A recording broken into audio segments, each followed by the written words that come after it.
everyone, it's me, Big Seven here, back for some more NFL Draftstars content. As per usual, if you do enjoy the content, make sure to like the video and subscribe to the channel. We'll go through last week pretty quickly. It was another disaster class for myself. Ultimately, a lot of the players I recommended did pretty well, but I wasn't able to string it all together. As you can see, I've been grinding through WBBL on my quest for world domination there, which is basically allowing me to fund my donations to this NFL prize pool. Huge effort by the guy that won last week. Top 6 teams. I've never seen that before in a contest of this size. A lot of them, Diggs and Allen, Buffalo Stacks. And I did have a few of them. I guess my main problem was I had a lot of Raheem Mostert, who I think I slotted in 40% of my teams, and I missed on defense pretty hard last week. I did recommend the Jets as a cheaper defense option, and then didn't go for them myself, and they went and put 20 points as a DST on, which was slightly annoying. Yeah, a lot of teams with Raheem Mostert. If we go to the player board, Deion Jackson, I just did not expect him to produce what he did. I thought he was going to have some kind of split with Philip Lindsay, but he seemed like the main guy until he got injured. So he put up the top score for a running back and then got injured. So fair play to Deion Jackson. Yeah, I had some Ramondre. I think I had some Brees. I think I had Fournette. I had Walker. I picked Dino Benjamin, who was disappointing last week. This week obviously came good. But yeah, so running backs wasn't too bad. Didn't pick enough Jamar Chase. I had him in 20-ish% of teams, and he bombed this. Well, bombed isn't the right word, but I guess like bombed in a good way. Tight ends, I had a lot of Mark Andrews and a lot of Travis Kelce. And yeah, DST. So really, it was just a lot of last week for me was just like that was pretty much the cutoff, and a lot of these teams are just about 10 points outside it, just because of the way I built the teams. Yeah, a lot of that coming down to DST, unfortunately, and yeah, maybe not enough. Stacks in. Oh yeah, a lot of Tom Brady as well. I forgot I stacked this game pretty hard. Yeah, I was expecting a Tampa Bay walkover, and they ended up losing that game, which is pretty funny. But yeah, that burnt a decent hole in my wallet last week. So we'll go through this week. I haven't built my teams yet, but I have done my research. So we'll start with the quarterbacks. Mahomes always a solid option.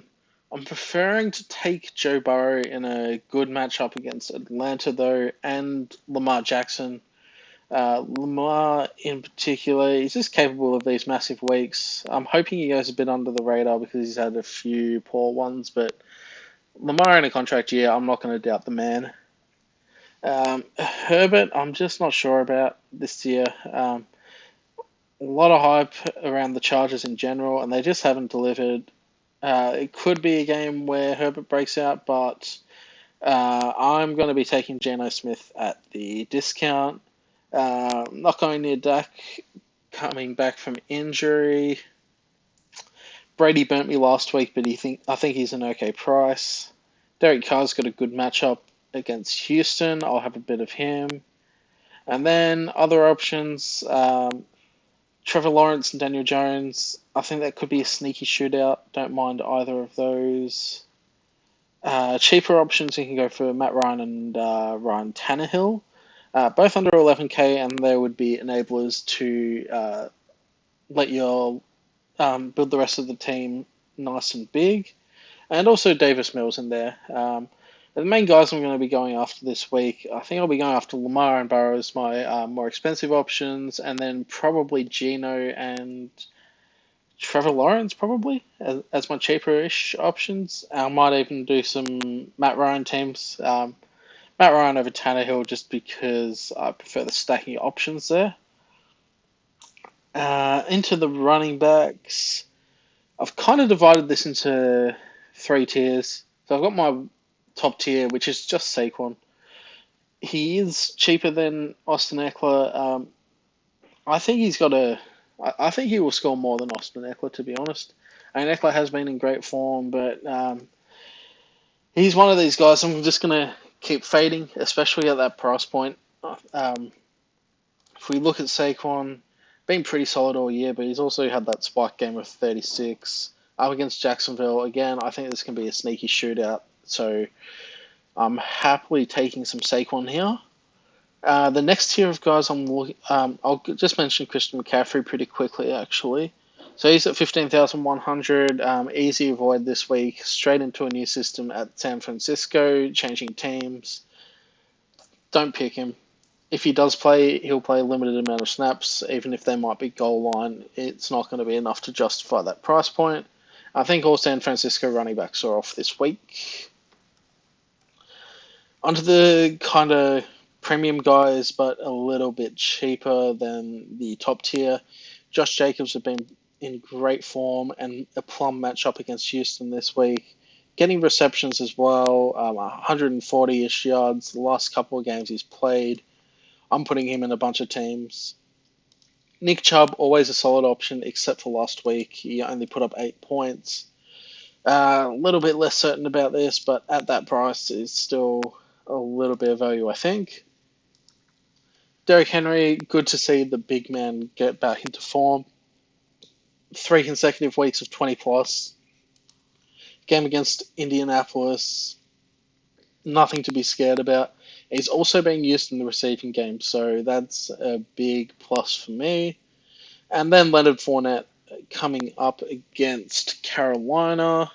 It should be, well, I said it last week, but Tampa Bay should be blowing out their opponent. And so if that is the case, then Leonard Fournette is a really solid play. Also, JT is an option. Coming back from injury, which sounds really bad saying this, but we saw Deion Jackson put up a big score last week playing for Indianapolis in that offense. So, yeah, JT, 13,300. He's a top line option. I need to read up and make sure that he is 100% fit, but it does sound like he is going to have the lead back role and is someone I will be putting in my teams if that is the case. Then we've got the guys that are a little bit cheaper. Aaron Jones has been solid throughout his career. This year just hasn't really worked for Green Bay. Washington should theoretically be a good matchup. Just the slight concern is the timeshare between him and AJ Dillon, and also just the state of the Green Bay offense as a whole. But you're getting him at a discount. He's capable of putting up 30 plus in a week, so he's someone to consider. Breece Hall has put up a couple of really good weeks in a row, and now gets a decent-ish matchup against Denver. Denver are a good defense, but with Brett Ripien starting at quarterback, you would expect the Jets to win this game and have a good game script for running backs, and more specifically Breece Hall. Kenneth Walker got his, I think that was his first start last week. Yeah, well, it was his first start. Was an easier opponent in Arizona, but he did show what he is made of. Chargers theoretically should be tougher, but I think Kenneth Walker is still an option. And Dameon Pierce, now that he's got the lead back role, he's been putting up good numbers. Coming off a bye, Las Vegas, their defense shouldn't be too bad. So Pierce again, another option at this price range. So that's pretty much how I've split it. I'll be picking a bunch of guys from this 13-ish K price range and a bunch of guys from this 11 to 12K price range. In terms of cheaper options, there isn't really a lot on the table. AJ Dillon, potentially. just yeah, the Green Bay offense as a whole, and now that the gap between him and Aaron Jones isn't great, has the internet gone? Yeah, the gap between him and Aaron Jones isn't that much, so I think I would prefer Aaron Jones there. Um, in terms of other cheap options, Melvin Gordon, Denver have said he's getting the start, but it should be a bad matchup, and I also don't trust Denver at all. Also, a decent chance that Latavius Murray is the goal line back, so not really too keen on Melvin Gordon. Travis Etienne, he's going to have a 20 plus game at some point, and it could be this week. I don't mind him. And then the last one is Brian Robinson, coming back from being shot. Good to see this is working again. Coming back from being shot, so I think he played limited snaps in the first week, and then a good matchup against Chicago last week where he only put up 60 yards, but he got a rushing touchdown. I think he gets better over time and gets more of the role. At AK, I don't think he's the worst, but I'm not really going to be prioritizing him. I think a lot of the value this week lies in the wide receiver position.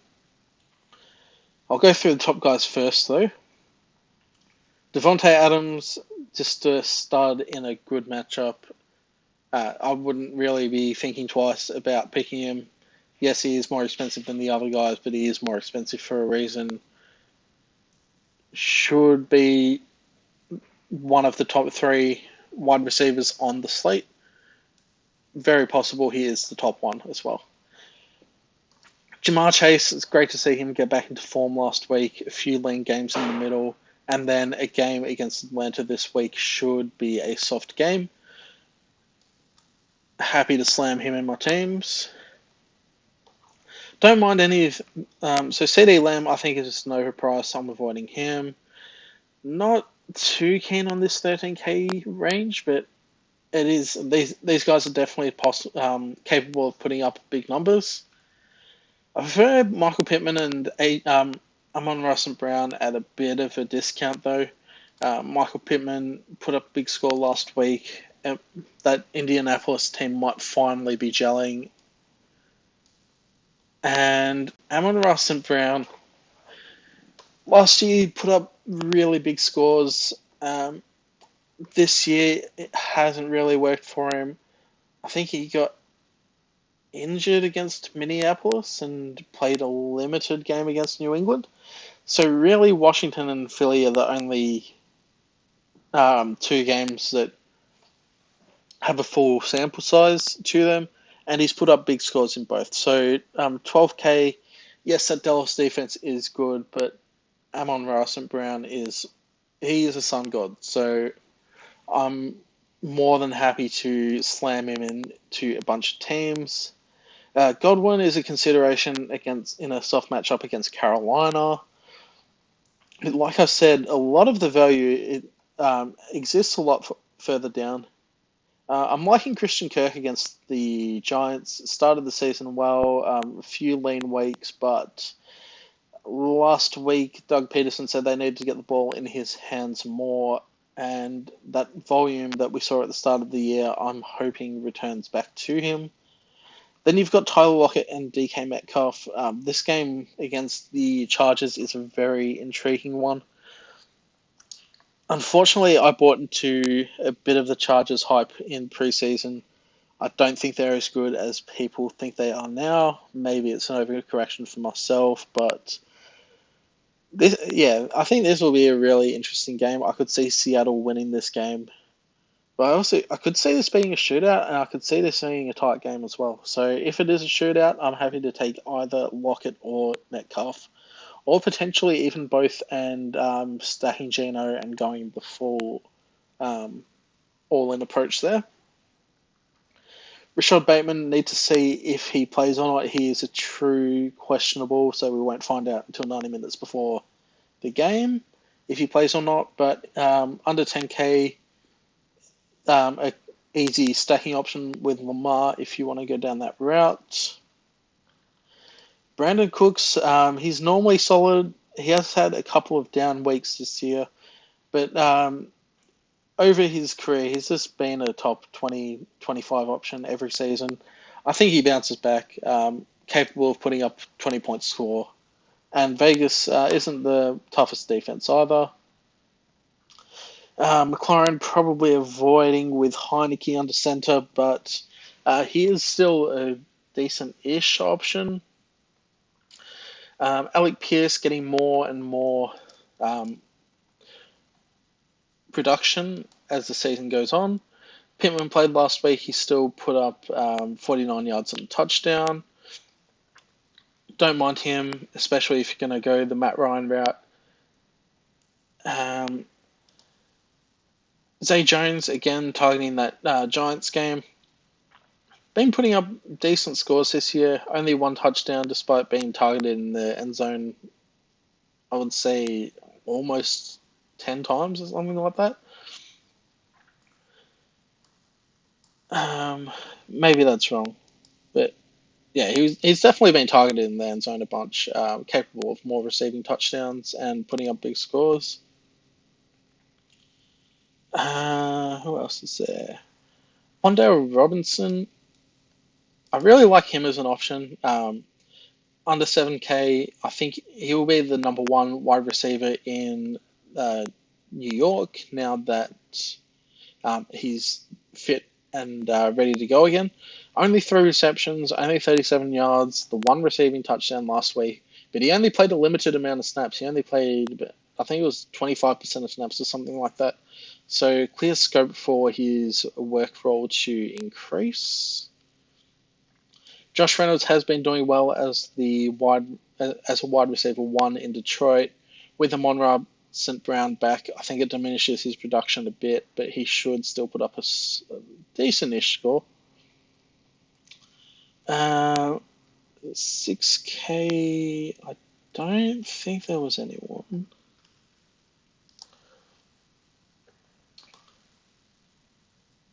Anyone at 6K? Oh, the other one I didn't mind is Corey Davis. 6,400. A bit of drama in New York because Elijah Moore is not happy with the amount of targets he's been getting. He was just targeted once last week. But either way, he's been benched this week, so Garrett Wilson and Corey Davis should get the majority of production. I guess the slight worry is New York have progressed to being more of a run-first team. It's still Corey Davis at under 7K, capable of putting up a big week. Onto tight ends. You've got your two big dogs in the slate, Travis Kelce and Mark Andrews. Probably for the first time this year, priced fairly, but these guys, just so capable of putting up big scores. And Travis Kelce, no scores under 10. Seven receptions in 4 games of over 7 receptions. And Mark Andrews has put up a couple of stinkers, 10 against the Jets and 3.5 against Buffalo. But the rest of the games he's been pretty consistent, getting over 80 yards, 7 receptions, and touchdowns. So he is a great option as well. Don't mind paying up for either of these guys. There are some cheaper guys to consider, and all have a bit of a downside to them. David Njoku, he's put up a few poor scores, but recently has been starting to cook. Don't mind this game against Baltimore either. Baltimore supposedly supposed to be a good defense, but it looks like that only applies to the first half of games. Njoku, only one receiving touchdown in here, but he's getting production and capable of finding the end zone. I'm ready to be burnt again, but Kyle Pitts, the talent is there. You just don't know what's going to happen with that Atlanta offense. And again, against Cincinnati, it could be a sneaky shootout. Don't really love Kyle Pitts, but I could see him having a big game this week, and I'm quite frankly scared to go without him. It probably sounds a bit irrational, but I think Pitts is due for a good score. In that same matchup, you've got Hayden Hurst. So if you want to take the tight end from the other side, Hurst has been fairly volatile, but soft matchup, capable of finding the end zone. Could do worse with your money. Dalton Schultz, pretty interesting because he gets Dak back this week, who fed him a bunch last year. And last year he did, I think he was tight end 6 or 7, but has just been very underwhelming this year, injured a bunch as well. But he is fit going into this game. And Dak back will help as well. I'm hoping that, he can get back to his previous season's form and put up a big score here. And Detroit have been a leaky defense as well. So Dalton Schultz, 6,700. He's someone I will be picking a bit of. And then really cheap options, you've got K. Dotton, who will be operating as the number one tight end in Tampa Bay. Could find a couple of touchdowns against a weak Carolina team. And I don't think there was anyone around 5K that I really wanted. K. Dotton, probably your cheap guy. Could consider Foster Moreau with Darren Waller out. I had a look before. I think in the 5 games that Waller missed, he's scored 1 touchdown or something like that. So I think he scored 2 touchdowns in the 1 game, actually. Something like that. He is capable of putting up a big score at a cheap price. Not someone I'm looking to aggressively put in my team. So, and then onto defense, I'll start with the cheaper ones just so you can see that it's pretty meager. You've got the Texans against Las Vegas, but I think that'll be high scoring. I think if I had to choose one, I'm not going to be choosing one. I actually scrap that. I am going to be choosing one because of what I said about the Jets last week. I said if I have to choose one, I will go the Jets, and then I didn't end up choosing one, and that backfired.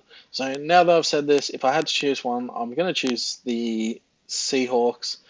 Despite despite conceding big scores in a lot of games, they've been getting turnovers, been getting sacks, and like I said, that Chargers game I think is very capable of being a shootout, but could also be a tight game as well. So at 4K, I think the Seahawks are in play. That also means the Chargers are in play if that game has the potential of being a shutout. But yeah, not a lot of real quality options in defense land at this cheaper price. At a more expensive price, you've got the Dallas Cowboys. I think that's a pretty interesting spot because Detroit, their offense was cooking at the start of the year, but then they went into New England and Belichick shut down Goff. That was a shutout that game. And Dallas's defense has been pretty stout this year, so I don't mind Dallas at 6,700 as a more intriguing option. So I think I'll be taking them. I think I'll be taking the Seahawks. But there are 2 defenses that I'm going to be really aggressively targeting this week. The first one, the aforementioned New York Jets, been better than they've been given credit for defensively. I guess that all culminated last week in a 4-sack game. Got a touchdown from blocked punt. Almost had an interception return for a pick 6 as well. And for Denver's offense has been, I think they're the worst ranked offense this year. And now it gets a downgrade in the form of a perceived downgrade. Because Russell Wilson hasn't been great this year. In fact, he's been pretty damn awful. But they get a perceived downgrade from that. Brett Ripien getting the start at quarterback. So this could be another week where the Jets DST feasts out. And then the other defense I'm looking at is Tampa Bay. Got to pay top price for them if you want them. But they're coming up against PJ Walker at quarterback. And to be honest, I don't even rank PJ Walker as backup tier. I think he's a tier below that. Hasn't shown anything in his NFL starts.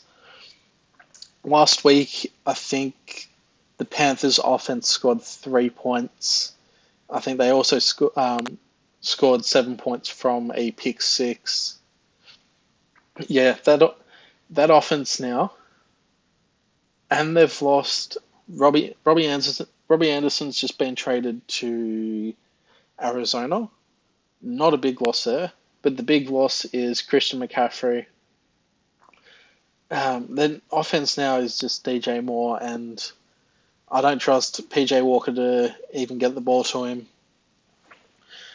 Could go Deonta Foreman if you really wanted as a 8K running back, but again, I just don't like this offense at all. The Bucks are capable of feasting out on teams. 26 points as a DST against New Orleans and 13 against Dallas. Yes, they've been underwhelming recently, but this could be a get-right position for this defense. So that is the end of my thoughts for this matchup or this slate. Hoping that I do better than the last few weeks. Hoping that everyone that watches does well as well. So I'll see you for the next video. Thanks very much for watching.